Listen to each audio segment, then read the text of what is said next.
This morning on The Dish, Chicago chef Joe Flamm. He's known to food fans nationwide after winning the Top Chef cooking competition in 2018. And now he's put that talent to use at one of Chicago's hottest new restaurants.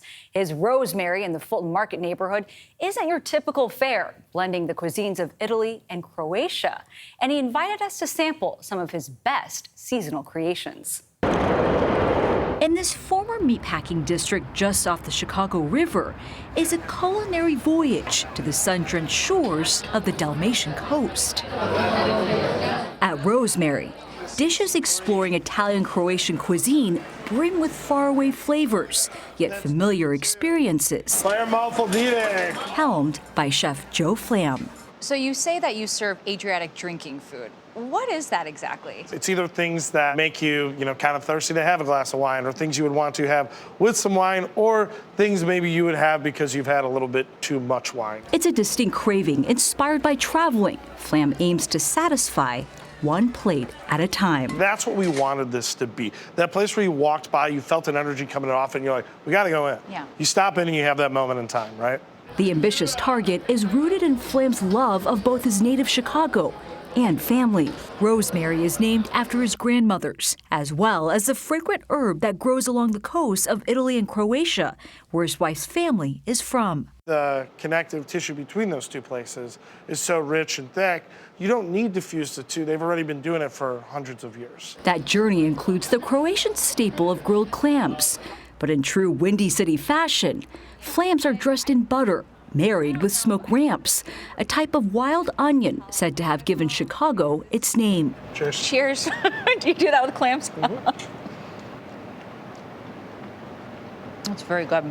Flamm also prefers to start a big feast with a little gem salad. You get the sweet brightness of the radishes that come through, a little bit of that kind of salty nuttiness from the cheese, and then that creamy, just buttery kaimak underneath. That it's just like that rich, almost like, ranch dressing quality to it of, a proper Midwestern salad. You're trying to evoke ranch dressing in your own way. We are who we are. We know who we are here. We're not afraid of it. Then there are hearty favorites like the pork ribs papanella and scradine risotto, known as 12-hour risotto, for the time it takes to perfect, inspired by Flamm's wife's family recipe. We braise veal breasts, we pick it, we take that liquid, we cook the rice down with that, Parmigiano, grilled chicken thighs on top of it. That's a lot of flavor to pack into one dish. It is. And not a single drop of that flavor is to be wasted, which is why Flamm bakes bread with a recipe native to Croatia, fresh each morning. So this is our house-made Lipinja bread. So this took us a really long time to figure out. There's not a lot of places that make this bread. It's shaped like a pita. It's kind of cooked like a pita, but it's also the interior structure of it's completely different. It's got the chew and crumb of a real bread. And then we use this as just a mop for pastas. A bread mop is just perfect. My favorite kind of mop. That bread and much of the ever-evolving menu is prepared on a charcoal hearth, custom designed and inspired by the large grills Flamm would spot at roadside canobas, cozy taverns dotting the Croatian coast.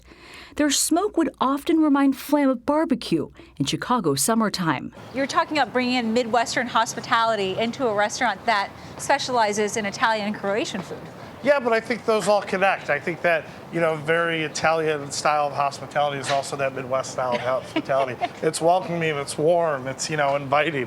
People want you to eat, they want you to stay. A sense of being home, even as Flamm introduces a new cuisine to diners. Croatian cuisine really isn't known that much in the United States. And I think that was part of the thing that interested me about it. I was like, this food is familiar.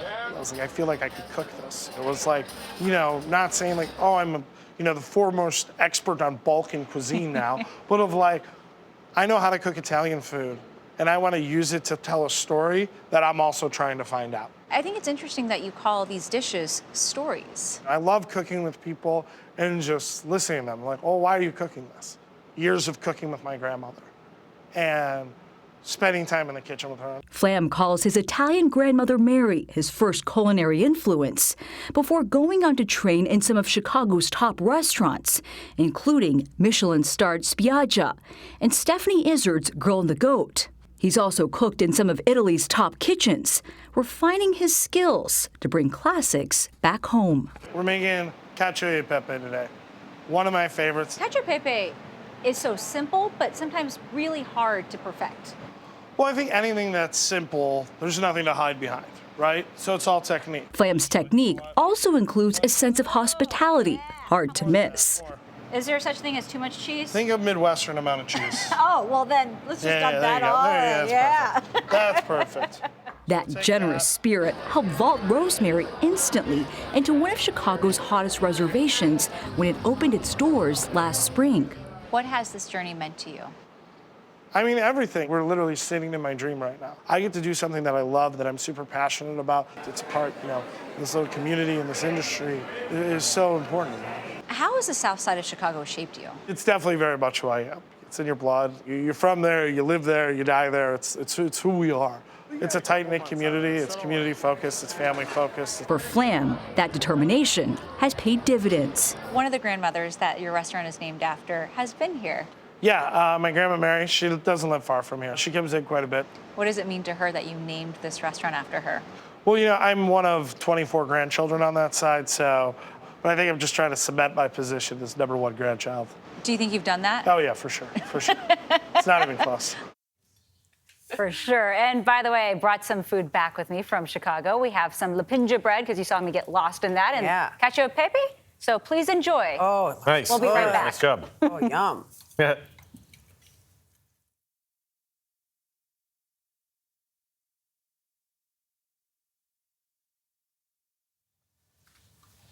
For those of you still with us, You're enjoying it? You can watch us eat. my But gosh, more the importantly, bread. hear more about, I love the Midwestern helping of cheese. Oh, it's a lot of cheese. Oh, yeah. You There's just so don't, much cheese. This is good. But this is the cacio e pepe that we brought back here with us. I thought it was really interesting because I asked him, is this a fusion of the two cuisines? But it really is something that celebrates Croatian cuisine as it is and Italian cuisine as it is. And he uses a lot of local ingredients.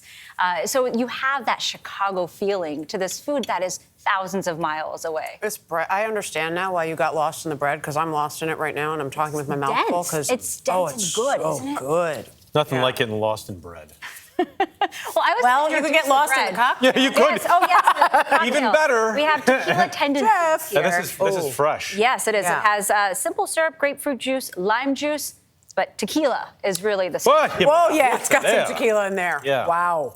Wow. Oh, that is a really heavy good. pour. It's I love strong. that he said he's one of 20 grandkids and he's just trying to cement himself as And the he's favorite. done it. I love You name a restaurant after a grandmother, you are vaulting You get to it. the top of that That's list right right. there. I love it. But it's also really interesting just because a lot of people do not know Croatian food in the United States. To be able to explore something that's different, even if it's negative 10 degrees in Chicago, to be able to travel someplace through food. Right.